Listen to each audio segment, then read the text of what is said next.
Welcome back to the Kelowna Real Estate Podcast. I'm your mortgage broker host, Taylor Atkinson. And I'm your real estate agent host, Matt Glenn. How's your summer so far, Taylor? Good, man. Yeah, we were just on Vancouver Island, actually Hornby Island, for a little bit of a break, which was awesome. How about Yeah, you? nice. I've just been zinging busy. I'm just like so busy right now. Listings, buyers, putting deals together, deals falling apart seems to be a theme this year. Yeah. But yeah, it's going. It's busy, busy. Yeah. Yeah, it's been pretty steady for me. And then the last couple of weeks has seemed to really pick up. I don't think it has anything to do with the recent rate announcement by Bank of Canada, where we saw a 0.25% decrease, second consecutive time they've Yeah. made a As decrease, expected. as expected, which is awesome. But yeah, I don't I think was that's kind of hoping for a driving bigger it. increase, man. I knew it was a long shot, but I was like, drop it a half a point, man. Just do it. Yeah, I think it'll be slow and steady over the next 12 months, but they're moving in the right direction. Yeah, a few points to talk on that. The previous decrease that they made, key indicator was that we didn't see our Canadian dollar drop against the US dollar, which means that as a whole, our economy is fairly stable. Like, we don't want to see any of our Bank of Canada announcements really reflect a huge change in the strength of our dollar. So it actually increased by 0.03% on that week. That's a good sign, something to watch for. If that continues, then we still have room to kind of make those rate cuts. Also, something interesting I thought is, obviously the Bank of Canada is mandated to control inflation to what they say is a comfortable level. The funny thing is, like 12 months ago, we were always beating the drum saying, this is crazy. They're increasing the interest rate to control inflation. However, that's just driving inflation because it drives the cost of housing up. Now it's actually really working to our advantage, because when they start to decrease rates, the scarcity is, oh, well, inflation's going to get out of control again. But in actuality, like we're decreasing the cost of housing, slightly with these rate decreases. So we should actually also control inflation downwards as well. So it's kind of a funny way they do their CPI there. Those are kind of two takeaways I saw from that. Okay, Taylor, as a mortgage broker, so you have people that are going for variable or a fix. Like fixed right now are lower interest rate, right? Yeah. So what would you recommend? Like we expect more rates coming down, so the variable rate will come down, but what are you advising people to do right now? Yeah, great question. So I just had a client call this morning. Everyone's different in terms of it's insured, insurable, uninsured, 25-year AM, 30-year AM, over $1 million rental, et cetera, et cetera. But for this specific client situation, since the loan, the value is strong, it's owner occupied, it's less than $1 million, we're seeing a 5-year fixed at 4.79, a 4-year fixed at 4.84, a 3-year fixed at 4.99, and a 5-year variable, so discount on prime, is at 5.75. Wow, only 3/4 of a point higher. Yeah. So again, it really changes for your specific situation. But going back to when we spoke to Brendan Ogmanson a couple of months back, his projection for the 5-year fixed at the end of 3 years, so in 3 years from now, was 4.75. So we're basically like right where we are, in that 5-year fixed where he's projecting it to be in 3 years. So I've never recommended a 5-year until kind of recently. Like, hey, if you want the stability, maybe you're a first time home buyer, maybe you're concerned about a budget, that might not be a bad option. The only real risk is the interest rate differential. If you do break it, the penalty is going to be higher if rates do decrease. But with the variable, it's finally starting to come back into play as like, hey, it might not be a bad product for the right individual. So for this instance, we kind of made a rough calculation. They would probably lose money in the first year. So it would cost them about $1,700 over the first 12 months. And then they would recoup that in the second and third year.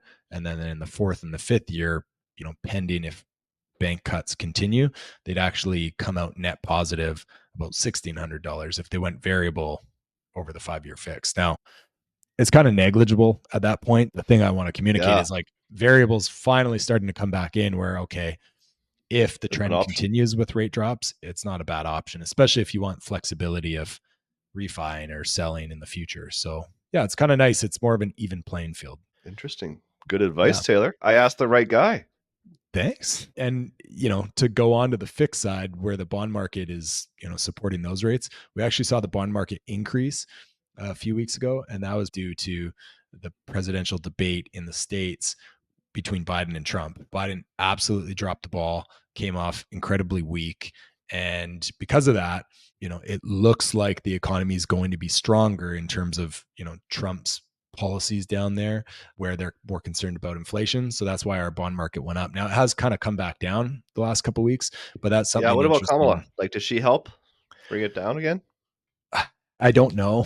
I doubt it. It's all pretty fresh there, but those are kind of the interesting things to watch in terms of where our dollar is, how strong it is, how the bond market is, what's going on in the presidential election, in the future in the States.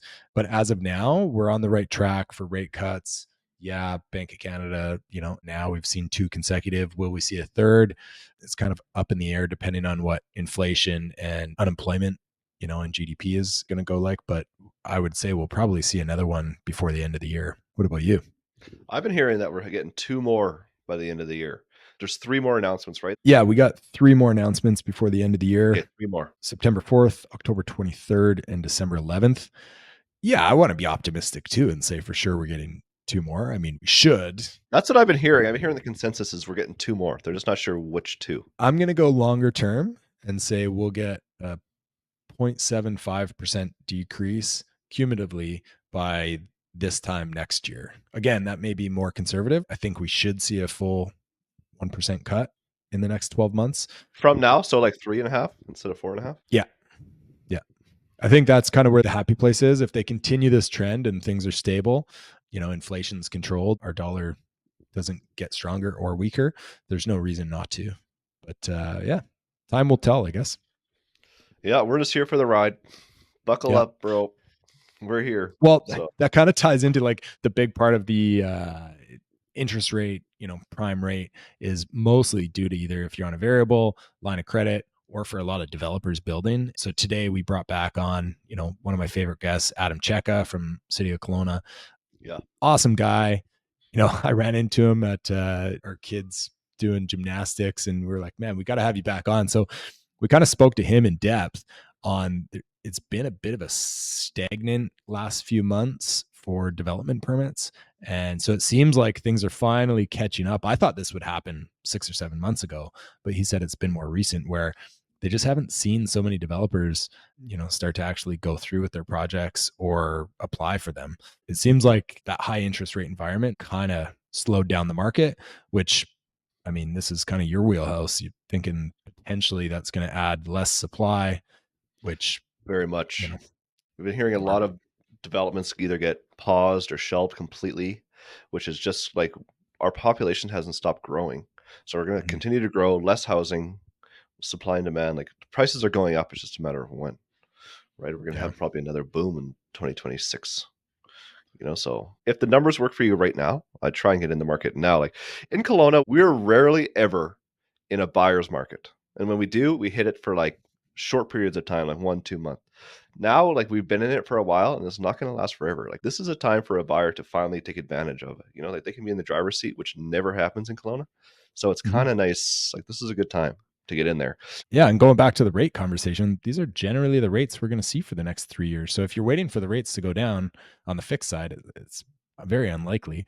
And if you really want the variable product, well, even if you get a property under contract now and close in a couple of months, you could potentially see that variable come down within the first 6 months of your purchase. So if you're sitting on the sidelines because of rates, just go for it. Now's the time. I agree 100%. Yes. Okay. Well, we'll let you get to the show with Adam Cseke. Yeah, really appreciated his time. City of Kelowna. Yeah, awesome guy. And his daughter is awesome at gymnastics. So shout out to Francie. All right. And then this episode, like every episode, is brought to you by Century 21 Assurance Realty, the only Century 21 in Central and North Okanagan now. Best brokerage, my brokerage. I love it here. You will too. As an agent looking for a new brokerage, or you're buyer or seller looking for an agent, Century 21 Insurance Realty is the best. Right on. Enjoy the show, guys. Adam Cseke, welcome back to the show. 2-time returning guest, fan favorite. Fan favorite. Well, thanks for having me. Actually, also host favorite. Yeah. For coming in. I feel like I'm getting buttered up here. Yeah, brace yourself for what's coming because nothing but hardballs on this pod. There you go. Yeah. I ran into you a few times at gymnastics, not our gymnastics, but our kids. So Spider monkeys. Yeah, we were talking shop and figured we got to get you back on the podcast. So Yeah, toddler gymnastics is like herding cats a little bit. Somebody's always melting down. oh man. Yeah. Yeah. I That's mean, good your sports, daughter's pretty awesome. My son's an animal out there, but yeah. Well, first question we like to ask, other than gymnastics, what's your perfect Friday look like? Productivity, work wise, and then leading into the weekend. What does it look like for you? Well, it's perfect with the toddler. Would be a successful daycare drop off. Not massive meltdowns. Yesterday was horrible. It was like the worst drop off ever, and like fighting me and punching, and then like hitting the daycare worker. Yeah. Yeah, so having a calm drop off is like the perfect recipe to a start of a day. Obviously, coffee, and then get some exercise maybe at lunch, and that leads to like maybe a productive afternoon, and then wind down with wine, and that would be nice at the end of the day. So Yeah, that sounds wonderful. I guess as long as it gets off to the right start. yeah, That sounds very familiar. Today's Yeah. daycare was a doozy for sure. this is a doozy. Yeah, Yeah. It's- So it can be hit cyclical. and man. miss. It can be Yeah. hit and miss. Yeah, I mean, kind of like city planning applications. We'll dive into that. Well, Yeah. usually by the end of the week, it's better, so it goes in waves. Yeah. Yeah. Okay, well, let's talk about your position with the city a little bit. Can you give us kind of a brief outline of, over the last couple of years, I guess, since we originally spoke, what's been going on? Yes, I'm one of the senior planners here at the City of Kelowna. The last time we spoke, I rewrote the whole zoning bylaw and then came onto the podcast and kind of explained and talked about some things that happened there. So that was in September of 2022, I think that was. And then we spoke a month or two later. Yeah. Most recently, in the fall, there was Bill 44, 46, and 47 from the provincial government. There's the short-term rental. There was the small-scale multi-unit housing legislation and the transit-oriented areas legislation. So all the housing bills the provincial government is doing. And then my boss asked me to stick handle implementing all that. And we implemented all the zoning regs. It was adopted at the end of March. And then the OCP amendments, my colleagues were done kind of by May, June. And so now we've just wrapped up, the first, quarter / half of this year, implementing all the housing legislation bills. From the province, they gave every municipality essentially a deadline to implement these bills. Yep. And that was so at the end of June. So just like a week ago. So yeah, I've heard like Kelowna was kind of leading this. So you guys did a really good job proactively, but I've heard other municipalities may have not been as quick as you guys are efficient. So what happens? What's the repercussion if you didn't meet those deadlines? Well, there is threats in the legislation. Let's see if the provincial government follows through. But the ultimate response is that, the provincial government could assign somebody to take over the duties of council and do it for them. Wow. So there might be also funding, or there might be some more carrot and sticks, how the ministry would work with those other municipalities that like didn't make the deadline, or if they just needed an extra few weeks or a month or something.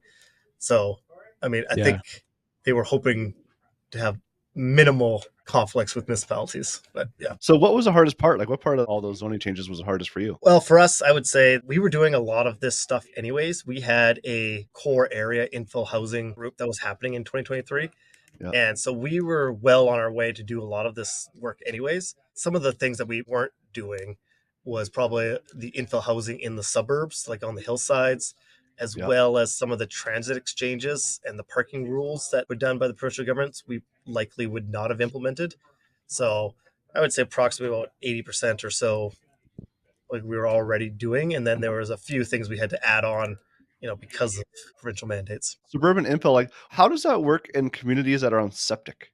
Are they still allowed to infill? Like how does that work? Well, so we did it so that all of our suburban areas have sewer.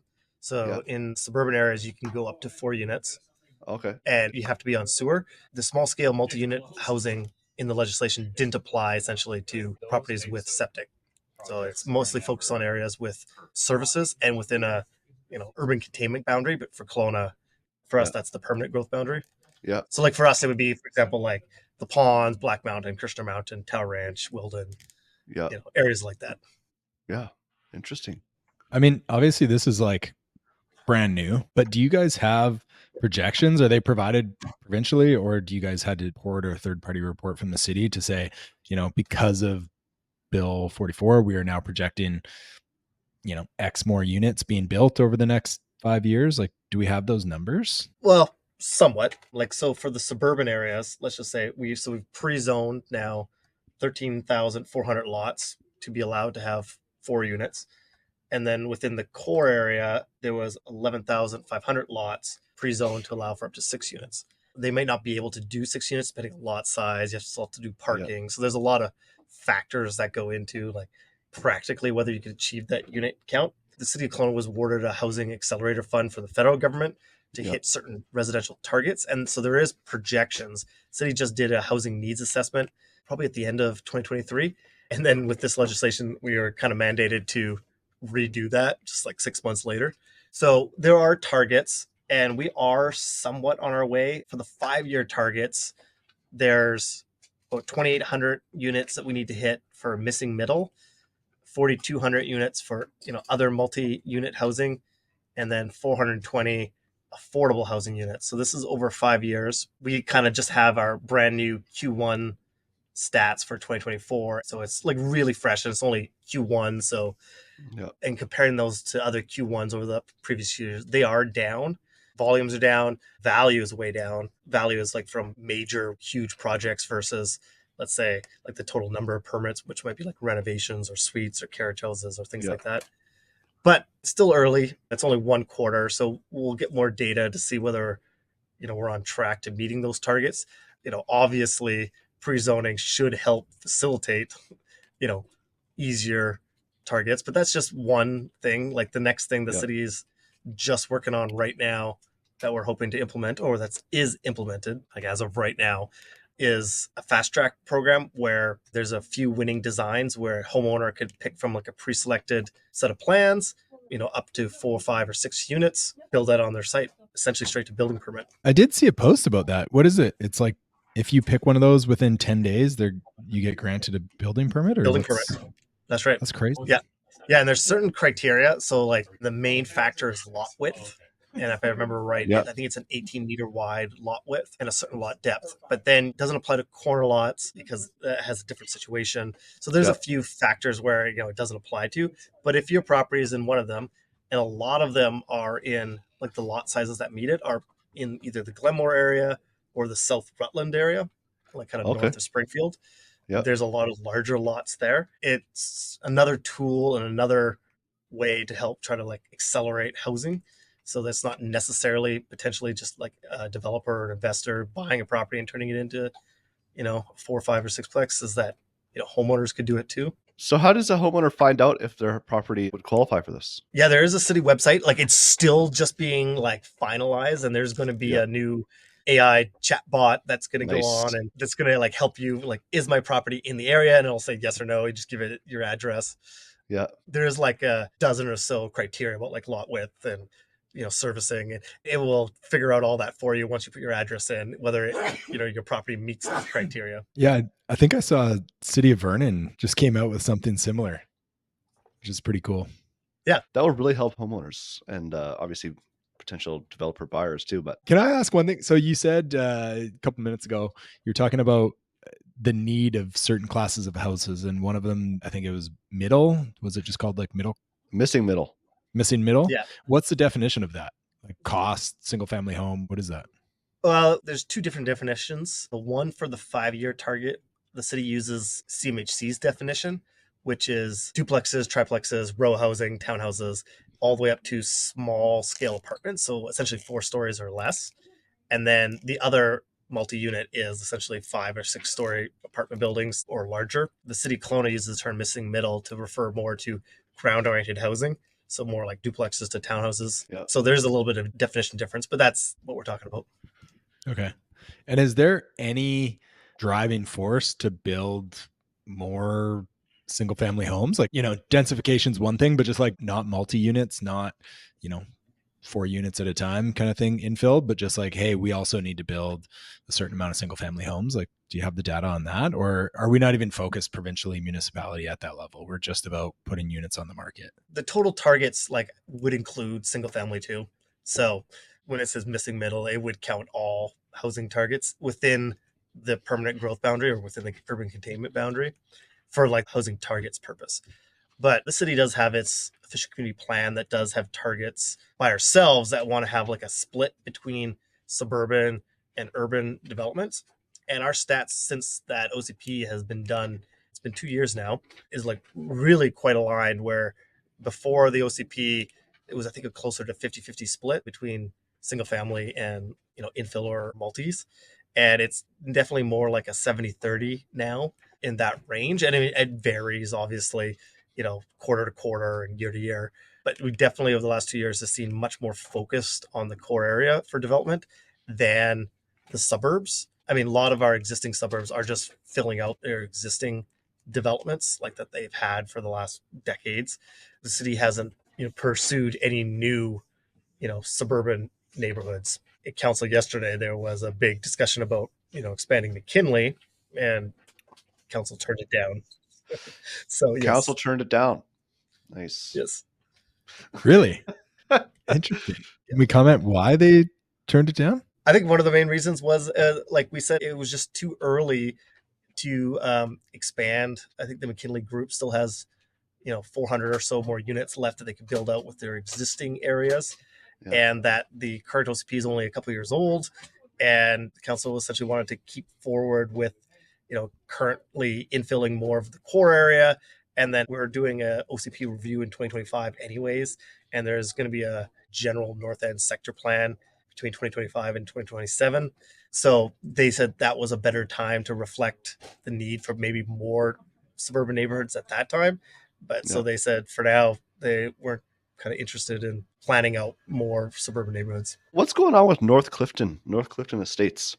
Do you know anything about that? Yep. I mean, the developer there, I think, is just planning out, their regular single family development that they've had for quite some time. So yeah, I guess it makes me think, like, there's so much focus on, smaller housing needs, which is totally realistic. Obviously, we're trying to provide affordable housing, and that's the easiest one to go after. Is this just not going to drive up? I mean, this isn't like a direct question at you for economics, but like, one would just think a single family house is just going to gain much more value if the supply is not being built. Right. So I don't know. I'm just like speaking out loud here. If someone is wanting to buy a house and kind of hedge their bets on what's going to appreciate in value, maybe a condo won't be and a single family house will be. I would say potentially. I mean, looking at our housing projections and our efficient community plan, like with the amount of single family units that have been built per year versus the total capacity within the existing like neighborhoods, like Wilden, Christian Mountain, Black Mountain, Tower Ranch, Ponds, McKinley, like the build out of all those neighborhoods is like well within like before 2030, before we really start seeing any sort of pressure. Right now, sure, there's no new planning of single family neighborhoods, but there's not actually a deficit of lots to build on. So that might be a future problem. And future council said that would be, in a few years to come, then we can start potentially thinking about if that actually comes about. Yeah, no, that's a good point. Like even up on like Boucherie, what is it, Vintage Drive or something? Like there are a ton of just vacant lots ready to be built on, So until I guess the cost to build goes down, maybe that drives the supply a little more. Again, this is like very new, but are you guys seeing a lot more applications now from smaller developers or homeowners, or are they still mostly from the large developers? I would say in general, applications have been quite down this year in 2024 across the board for planning applications.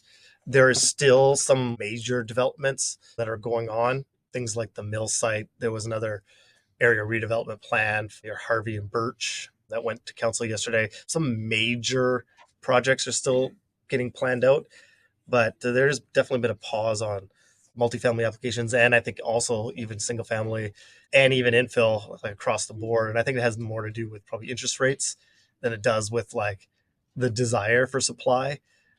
Yeah. I mean, I think it's the cost of housing relative to what people can afford to purchase. And I think people could build more, but at certain price points, they're, not selling. Yeah. You guys probably know that better than I do. Like one of my neighbors, I live in the infill housing area, and they're selling it, and it's been on the market now it's been a brand new unit for quite some time. And I think they just had a recent price drop by 100,000 or 150,000. And I think that's the trend that's going on. Yeah, that is definitely trending. A lot of that going on. So like kind of back to what Taylor was talking about. Like, I imagine that our population's still growing. I actually don't know the numbers on this. Oh yeah, no, it's booming. Yeah. So, Oh yeah, and now you say that all the like the development permits are going down. Like, are we just setting ourselves up for another boom in 2, 3, 4, 5 years? potentially. I mean, I think it has more to do with affordability than like the desire people would like units, and that I think in like the bus time you will see, people being in less than ideal housing situations, or younger people staying with their parents, for longer, and situations like that. You'll have a kind of a crunch time. You'll be dealing with daycare pickup for 40 years, Adam. Daycare.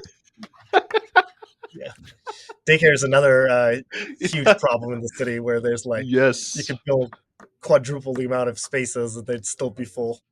Yeah. The daycare that they just opened their doors like a year and a half ago. That was during the time of building blocks. People went away because of redevelopment. And I asked, do you want some news coverage? Because it's a good news story that you're doing it. And the owner said, please no, like it's just word of mouth. And I already have like 400 people on the wait list. So I don't want any news.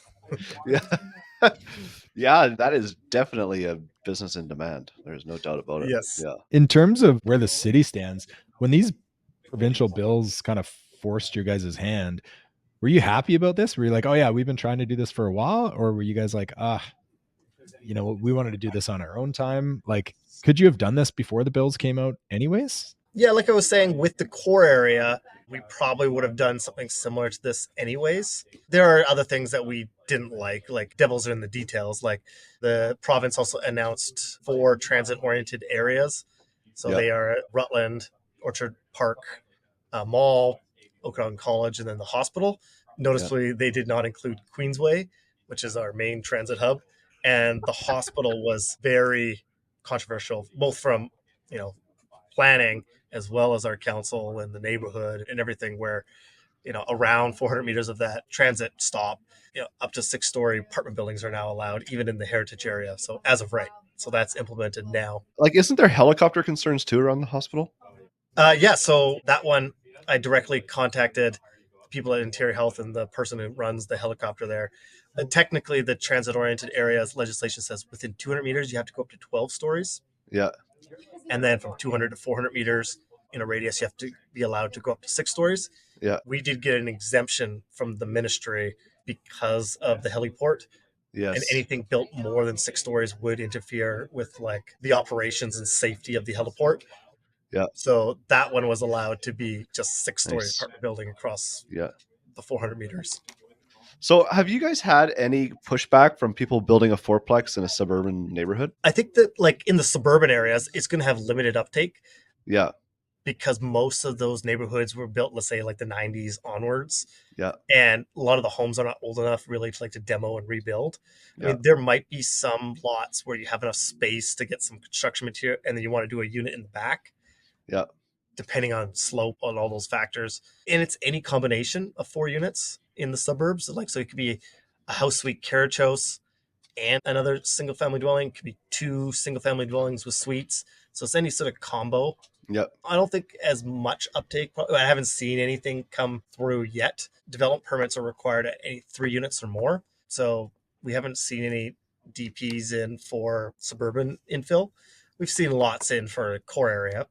You think it's a bit of a blessing in disguise for the city that the market is just slower right now while you guys implement all the changes? Would you guys rather it was just zinging and you're just getting them through? What's best for you? The obvious answer is like cake and eat it too. Like we would love to have lots of housing for everybody who wants to move to Kelowna at an affordable price for everybody. Me too.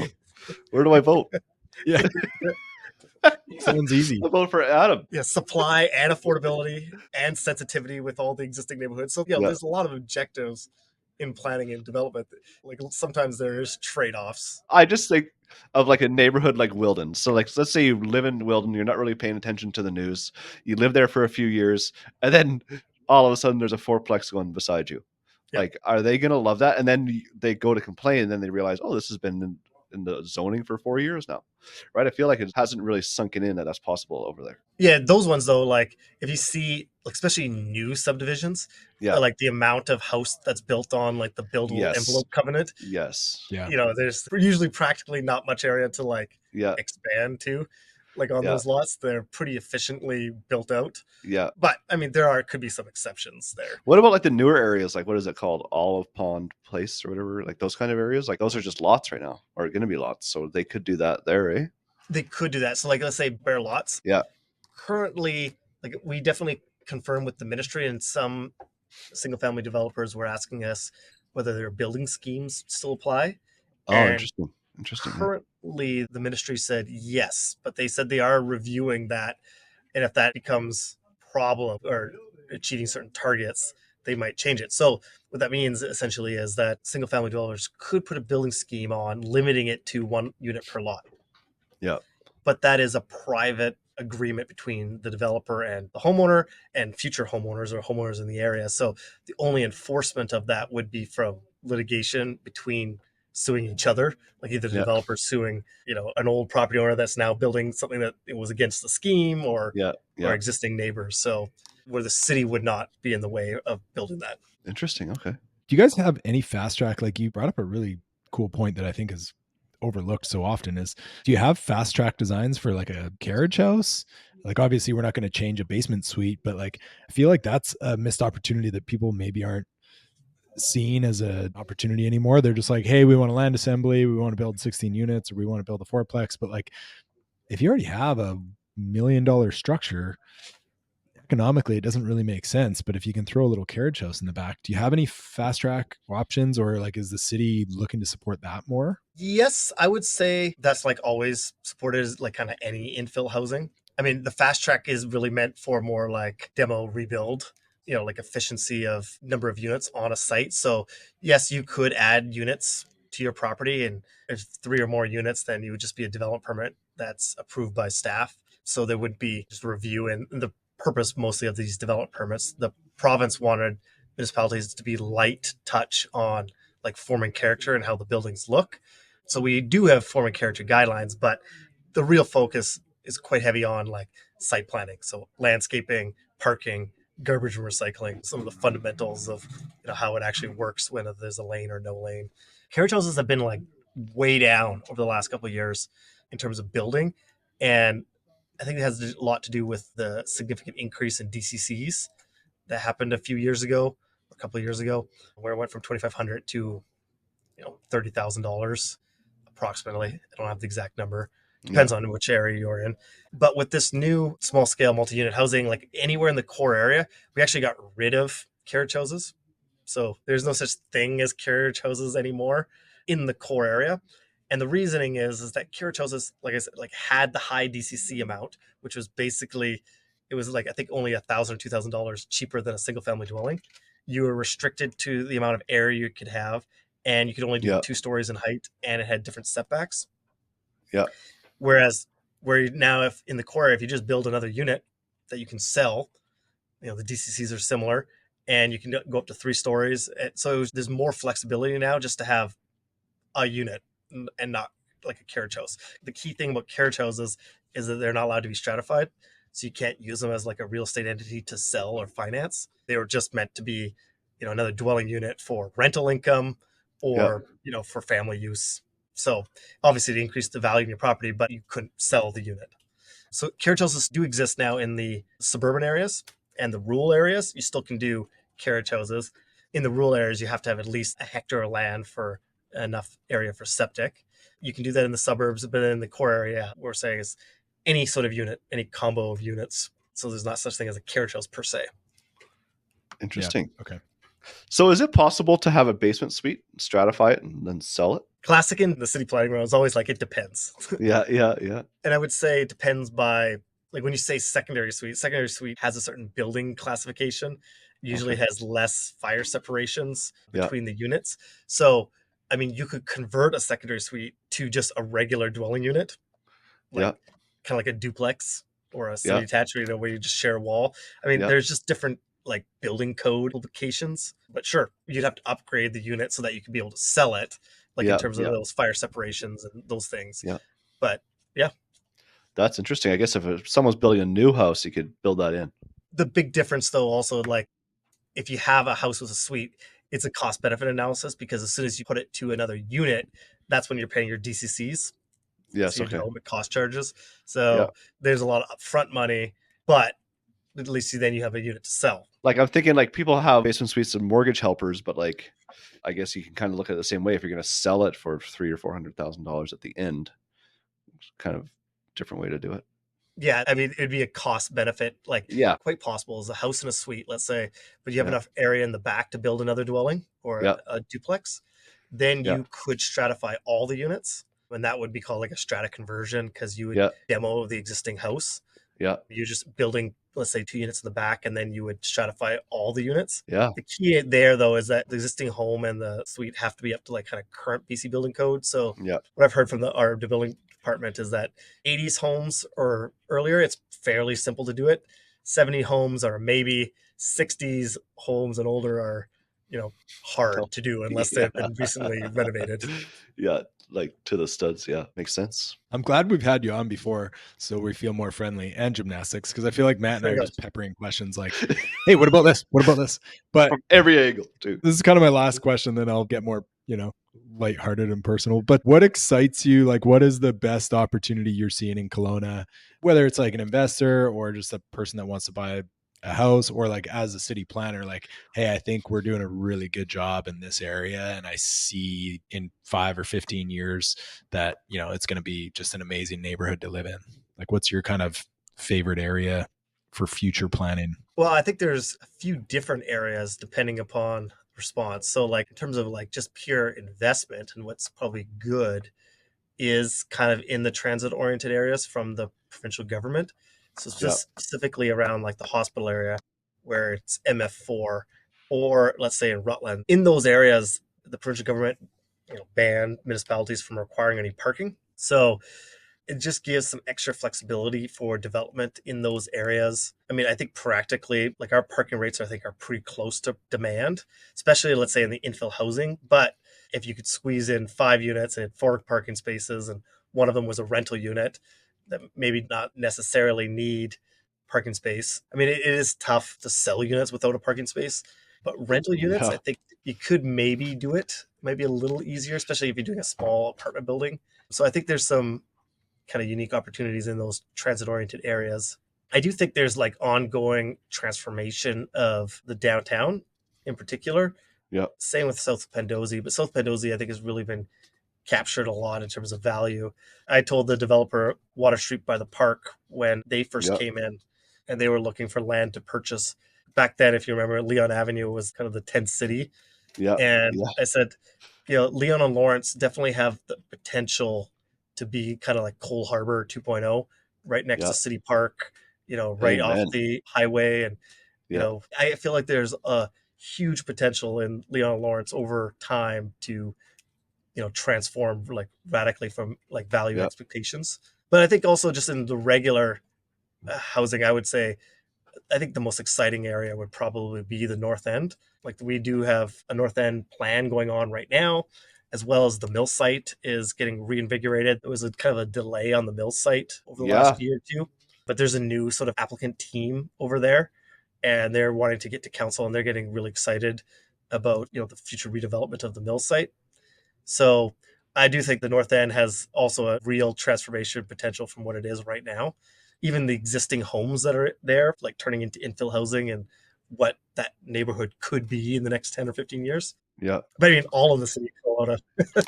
I agree, man. The North End there, like the mill site, not to put too much pressure on you, but I would feel as the city like an immense amount of pressure, because that's kind of the last big vacant land space that's like so close to the downtown core that like, whatever is put there is really going to shape the city moving forward. So can you shed any light on what the plan is there, Adam? Yep. And if anybody wants, I'm the planner assigned to that file doing my God. Okay, lay it on us.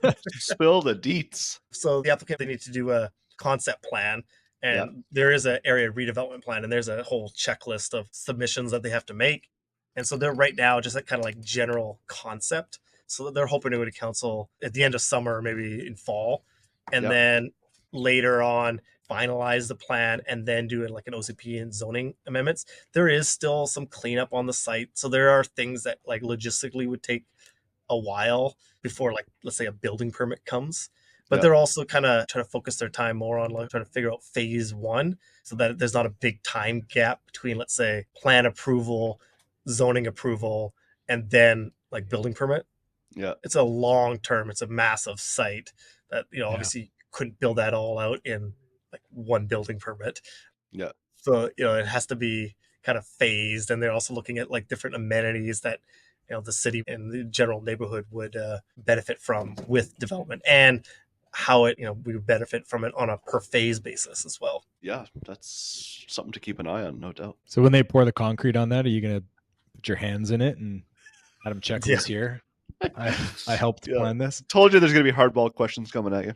Yeah, no, I didn't have an opportunity to do that on all the other previous files that I Yeah. worked on, like Water Street by the Park or Movala or One Water or Bernard Block, Ella. It is nice doing some construction tours. I have been privileged to do a couple construction tours and seeing, Yeah. the views from some of these places before they're finished construction. And it's way Yeah. different when you don't have windows on it. I don't know. For some reason, the way the interior of these buildings are designed, you feel completely comfortable at the, the 30th tower or 30th floor. But when there's no windows, it's really nervous. And Yes, I can imagine. Yeah. especially if Yeah. you're a little afraid of heights like I am. Yeah. But yes, It makes you look at that famous painting when all the construction workers are hanging on that beam. that's right. Yeah. Yeah, you look at it a little differently when you're like, my God, I'm scared being in this condo without windows. Yeah. Like, imagine eating your lunch on a suspended I-beam like that. Yeah, that'd be crazy. Yeah. All right, Adam, we're going to jump into our wrap-up questions. If you could buy one property in the Okanagan in the next 12 months, what would it be? Well, I'd probably say, because I'm focused on redevelopment, and let's say if you're going for it as an investor point of view, I would say some lots in South Rutland. I think a lot of the core area infill housing lots, maybe like the land has been a little bit overpriced. And there are some beautiful streets north of Springfield in Rutland, and I think there's potential to really transform those areas. Like Mitchell Road. I was going to say, did you pay Adam $20? You're just trying to pump up your Yeah, listings? you're describing my land assembly in Mitchell. Come Oh, there on, you go. people. Okay. The opportunity's right there. Unprompted. The values are different there than, let's say, in the Mission or in the different suburbs. But Yeah. I don't know, with redevelopment and new construction, with the proximity to everything, I do think there's some really good potential there I love it. over time. Any advice to give your 20-year-old self? What would it be? Let's say, don't fret so much about university. University is overrated. I love it. I like it. I like Yeah. it. Yeah, that's good I advice. don't know. I actually do agree with that. You don't need university if you're buying one of Matt's listings to be rich. Yeah. What's your favorite charity, or how do you give back? My wife's would definitely be probably the BCSBCA. Yeah. She volunteered on the board for quite some time. Sad day for that building to burn then yesterday. Yeah. The thrift Yeah. store building. Yeah. Yeah. I think everybody did it. Like it was at lunchtime and I was walking. What is that? Check Castnet instantly. Yeah, I And, know. oh, yeah. Okay. Yeah. Yeah. At least it was an abandoned building and hopefully nobody got hurt there. But yeah. It was very black smoke though. That was a funny Yeah, part. it I was like, it looked I was like, way what is that more building filled with serious tires? than a single building fire. Yeah, exactly. I agree. I agree with that totally. Yeah. But I'd probably say for me, I do like the Sandra Schmirler Foundation. I'm big into the curling world, and my daughter needed a lot of NICU support. We like to donate there every Scotty's Tournament of Heart every year. So That's fantastic. Okay. How can Taylor or I or a listener help you? What can we do for you, Adam? I would say stay involved. People paying attention and actually getting feedback. You'd be surprised. People think that we get inundated as planners, but it's usually not as much as you think it would be, especially if it's constructive or like having suggestions. Those are very rare about plans or development. Yeah. So I don't really have any social media handles or anything. I just have my email address. You put it in the show notes. And Yeah. I love emailing. You guys answer the questions so well. Like, I think that we had the best planning department.